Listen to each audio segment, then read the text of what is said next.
देखिए, आज पूरे हिंदुस्तान के लोगों को पता है कि नरेंद्र मोदी का नाम 164 बार एप्स्टीन फाइल में आया है।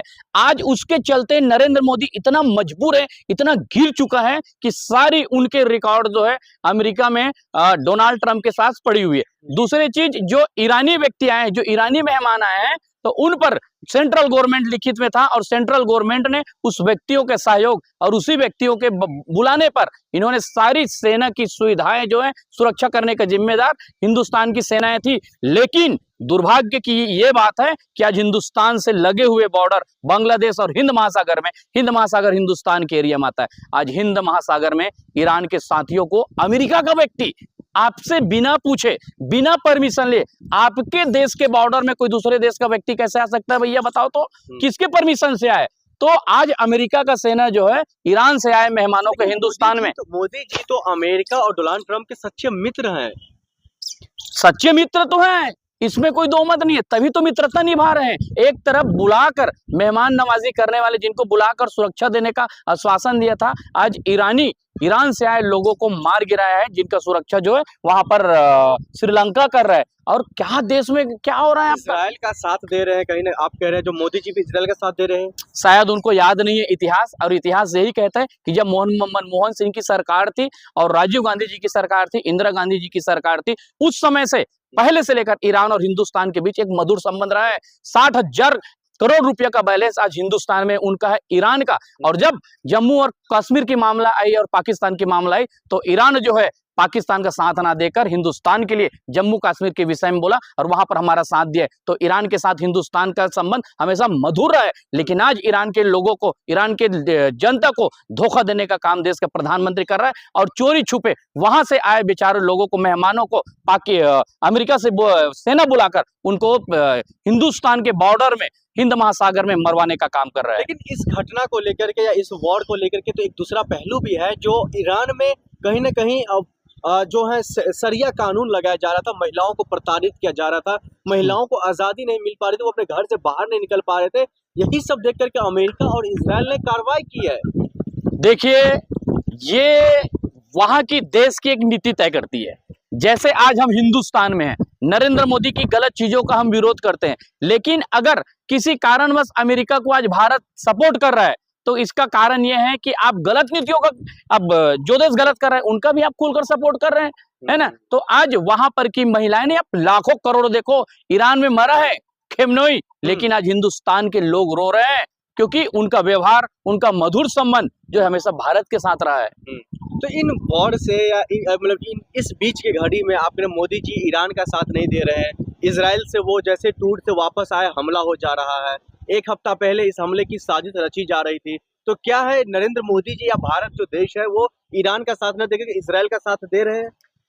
खुलेआम दे रहे हैं, वो इजराइल का साथ दे रहे हैं। और अभी कुछ ही दिन पहले तो इजराइल से होके आए हैं वो। और जैसे ही ये पनौती आता है, आपको बता रहा हूं, जैसे ही ये पनौती कोई भी देश से होके आता है, पक्का उसके 10 दिन, 15 दिन या महीनों दिन के बाद जो है उस देश में आसपास के बगल देशों से युद्ध होता है। क्योंकि इनका काम है एक देश से दूसरे देश को लड़ाना। इनको हिंदुस्तान के किसान मजदूर मर रहे हैं, कुछ नहीं, इनकी हौसला हिम्मत एक ही जगह दिखती है, वो कि कैसे देश के युवाओं को, युवा कांग्रेस के लड़कों को नाना प्रकार के केस में फंसाकर डाल दिया जाए। इनकी मर्दांगनी सिर्फ हम लोगों को जेल करने में दिखती है। विश्व गुरु है मोदी जी, अब तो आप लोग बात मान लीजिए। कौन विश्व गुरु है? क्या चीज के विश्व गुरु? प्रधानमंत्री यशस्वी देश नरेंद्र मोदी जी। अरे रे महाराज, श्री श्री 1008 श्री महादेव महाराज, विश्व गुरु। और अरे अपना विश्व गुरु एक गांव में बना के दिखाओ। आप तो पूरे हिंदुस्तान की बात छोड़ दो, विश्व की बात छोड़ दो, हिंदुस्तान में एक कोई भी जगह, मैं छत्तीसगढ़ से आता हूँ, एक जगह आप अपने विश्व गुरु को बना के दिखाओ, गांव को पूरा हिंदुत्व बना के दिखाओ। आप बस हिंदू मुस्लिम के नाम से,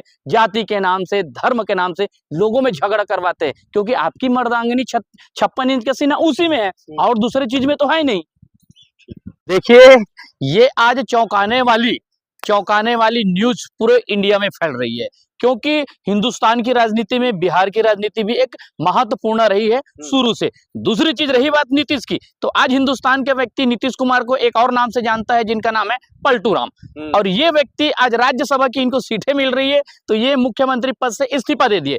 कल इनको प्रधानमंत्री की सीट मिल जाएगी तो ये राज्यसभा से इस्तीफा दे देंगे। मतलब इनका एक ही मिशन है हिंदुस्तान में कि इनको सिर्फ इस्तीफा देना है। आज बिहार के कई लोग करोड़ों जनसंख्या सिर्फ नीतीश कुमार के चेहरे को देखकर, उनकी नीतियों को देखकर, उनसे जुड़े लोग एक विश्वास जगाकर, एक भरोसा जगाकर उनके द्वारा चुने हुए विधानसभा के प्रत्याशी को अपना अमूल्य वोट देकर उनको प्रतिनिधि बनाया। और ये पलटू राम और ये धोखेबाज इंसान और ये गद्दार इंसान उन सभी उतने करोड़ के लोगों को, पूरे बिहार के करोड़ के लोगों को धोखा देकर, बीच मझधार में डुबोकर आज ये अपना स्वार्थ सिद्ध करने जा रहा है। लेकिन लगभग 80 विधायक है नीतीश कुमार जी के सारे नाराज चल रहे हैं उनके एक फैसला से।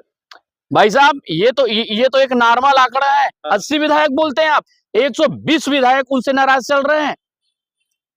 और इनका काम क्या है? ये कल उन विधायकों को 2-2 करोड़ 5-5 करोड़ फिर दे देगा, फिर बेचारे लोगों का मुंह शांत है, क्योंकि मजबूर है। क्या करेंगे बताओ? तो उनके पास कोई ऑप्शन नहीं है। ये तो अपना यहाँ नहीं तो वहां जगह बना लेता है। और इस उम्र में वो व्यक्ति जिस प्रकार बिहार के लोगों के साथ गद्दारी कर रहा है, उनके विश्वासों के साथ धोखा कर रहा है, उन लोग जो विश्वास जताकर नीतीश कुमार को फिर से एक मुख्यमंत्री के रूप में देखे, आज उन लोगों के साथ छला जा रहा है। फिर से बिहार रोएगा, फिर से उन माँ की आंखों में आंसू होंगे, फिर से उन लोगों को बेबस लाचार होकर जीना पड़ेगा, बिहार के लोगों को। लेकिन नीतीश कुमार तो कह रहे हैं हमारा तो दशकों से शौक था, सपना था राज्यसभा जाने का, वो पूरा होता हुआ दिखाई दे रहा है। देखो भाई, अगर बिहार को लूटने में अगर थोड़ा भी समय और बच गया होगा तो ये अपना समय और लगा ले बिहार को लूटने में। ये कोई कसर थोड़ी छोड़ी है बिहार को लूटने में। और इतने साल कम पड़ गए थे क्या इनको बिहार को लूटने में? 20-25 साल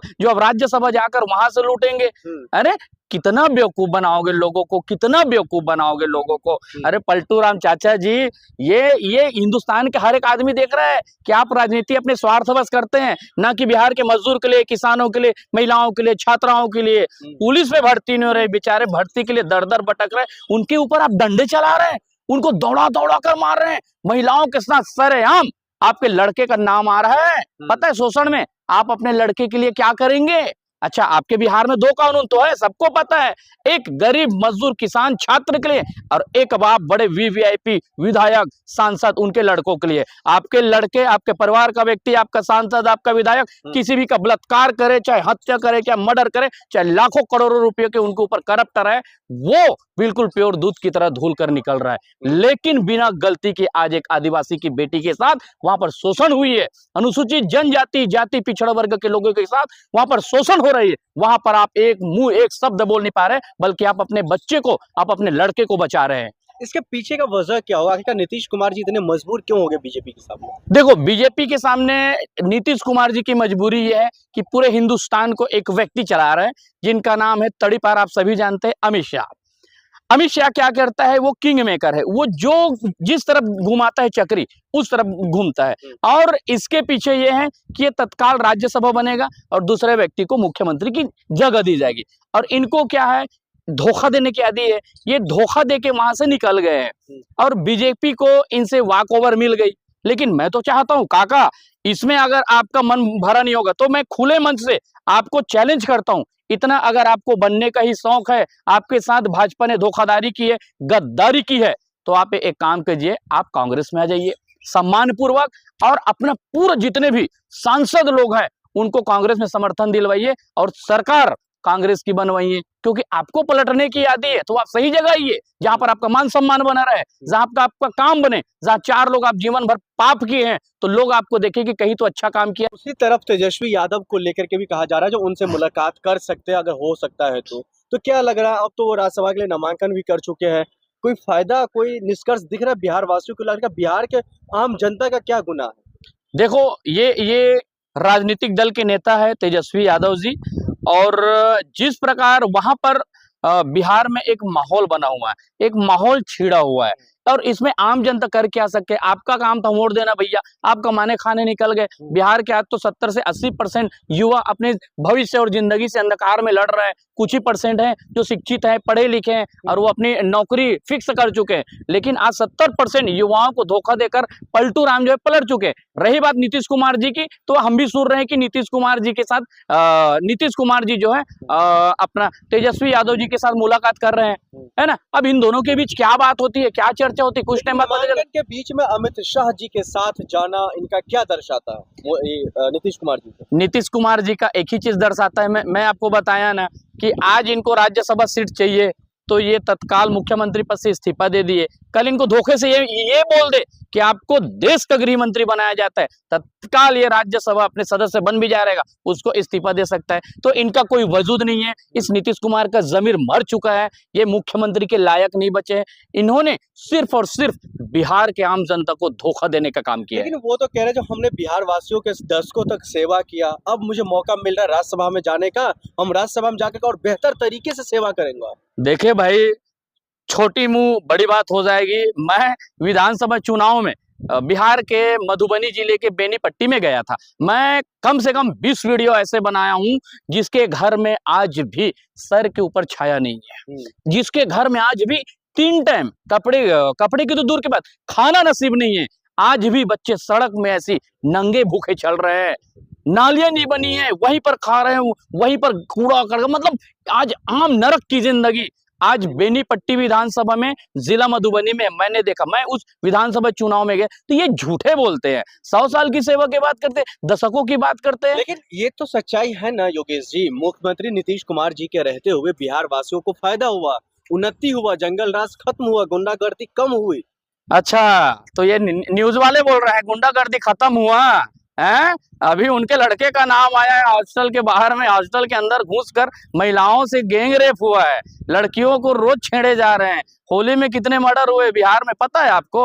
और ये बोलता है अरे पलटू राम जी थोड़ा जमीर बचा के रखिए, पता चलता है कल के डेट में बिहार में आपको जूते मारना शुरू न कर दे लोग। ये स्थिति बन गई आपकी। नीतीश कुमार जी के राज में कम हुआ कि नहीं हुआ योगेश जी? क्या चीज? नीतीश कुमार जी झूठ बोलेंगे एक मुख्यमंत्री पद पर रहते हुए? क्या बात कर रहे हैं आप? अच्छा, आप नीतीश कुमार की बात करते हैं? अरे उनका गुरु का गुरु महागुरु है देश में, जो एक ही चीज बोलता है, भाइयों बहनों मित्रों, मुझे तो माँ गंगा ने बुलाया है। अरे जब देश का प्रधानमंत्री झूठ बोलता है तो ये मुख्यमंत्री कोई बड़ी बात है क्या? नीतीश कुमार जी लाडले हैं मोदी जी के, चुनाव के वक्त आपने नहीं देखा था नीतीश कुमार जी को अपना लाडले बता रहे हैं? अरे वो तो अच्छे लाडले हैं, बहुत सुंदर लाडले हैं, इतना अपने गोद में पाल पोस कर, इतना क्रीम पाउडर इसने चुपर कर उनको तैयार कर रखे हैं।